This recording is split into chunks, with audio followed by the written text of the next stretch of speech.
তারেক রহমানের দেশে ফেরা শুধু একটি রাজনৈতিক প্রত্যাবর্তন নয়, এটি বহু বছরের নির্বাসন, ত্যাগ ও অপেক্ষার সমাপ্তির মুহূর্ত। এই ফিরে আসাকে ঘিরে যে দৃশ্যগুলো সামনে এসেছে সেগুলো খুব স্বাভাবিক ভঙ্গিতে বুঝিয়ে দিয়েছে তারেক রহমানকে ঘিরে একটি ছোট কিন্তু দৃঢ় আস্থার বলয় রয়েছে। এই বলয়ের মানুষরা আলোচনায় কম থাকেন, কিন্তু প্রতিটি সংকটে তারা আছেন তারেক রহমানের একান্ত ব্যক্তিগত মানুষ হয়ে।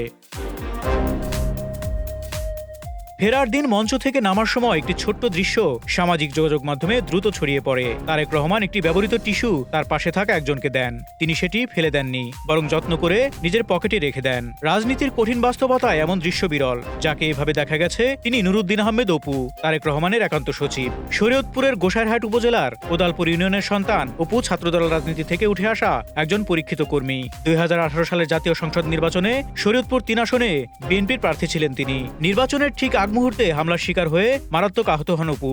অবস্থার অবনতি হলে তাকে হেলিকপ্টার যোগে ঢাকায় এনে চিকিৎসা দেওয়া হয়। পরে চিকিৎসাধীন অবস্থাতেই তাকে গ্রেপ্তার করা হয়। প্রায় 6 বছর কারাভোগের পর মুক্তি পান তিনি। এই দীর্ঘ সময়েও তারেক রহমানের আস্থা থেকে তিনি দূরে সরে যাননি।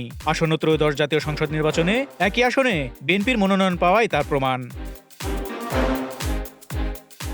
তারেক রহমানের প্রত্যাবর্তনের দিনে আরেকটি দৃশ্য অনেকের মন ছুঁয়ে যায়। দেশের মাটিতে পা দিয়েই তিনি জুতা খুলে খালি পায়ে দাঁড়িয়ে এক মুঠো মাটি তুলে নিজের একান্ত সহচর ইঞ্জিনিয়ার আব্দুর রহমান সানির হাতে তুলে দেন। দীর্ঘ নির্বাসনের সময় যিনি ছায়ার মতো তার পাশে ছিলেন, সেই সানিকেই এই মাটি তুলে দেয়া ছিল এক ধরনের নীরব সম্মান। ব্রাহ্মণবাড়িয়ার আখাউড়ার রবিশল ভুইয়া বাড়ির সন্তান আব্দুর রহমান সানি লন্ডনে স্থায়ীভাবে বসবাস করছেন। বিএনপিতে তার কোনো আনুষ্ঠানিক পদ নেই, তবে লন্ডনে তারেক রহমানের সঙ্গে দল ও নেতাকর্মীদের যোগাযোগের প্রধান ভরসা ছিলেন তিনি। সভা সমাবেশে তারেক রহমান যে মঞ্চে উঠতেন, পেছনের চেয়ারটি বরাবরই সানির জন্য রাখা থাকত। ইউরোপে তারেক রহমানের আরেক নির্ভরতার নাম মোহাম্মদ কামাল উদ্দিন। ব্রিটেনে পরিচিত সমাজকর্মী কামাল উদ্দিন ইউরোপে জিয়াউর রহমান ফাউন্ডেশনের সমন্বয়কের দায়িত্বে রয়েছেন। এই সংগঠনটি তারেক রহমান ও ডাক্তার জোবাইদা রহমানের তত্ত্বাবধানে দীর্ঘদিন ধরে দেশের দরিদ্র ও অসহায় মানুষের পাশে কাজ করে যাচ্ছে। সফর সঙ্গী হিসেবে দেশে ফিরে কামাল উদ্দিনকে ঘিরেও দলীয় মহলে আগ্রহ তৈরি হয়েছে। দেশে ফেরার পর প্রায় প্রতিটি কর্মসূচিতে তারেক রহমানের পাশে দেখা গেছে আতিকুর রহমান রুমনকে। বিএনপির মিডিয়া সেলের সদস্য রুমন আমরা বিএনপি পরিবারের আহ্বায়ক হিসেবে পরিচিত। গুম, খুন ও পঙ্গুত্বের শিকার নেতাকর্মীদের পাশে দাঁড়াতে তারেক রহমানের নির্দেশে এই উদ্যোগ গড়ে ওঠে। অসুস্থ কর্মীদের চিকিৎসা, শহীদদের পরিবারের পাশে দাঁড়ানো কিংবা ঈদে খাদ্য সামগ্রী পৌঁছে দেয়া, এই কাজগুলো রুমন করেছেন অনেকটাই নীরবে।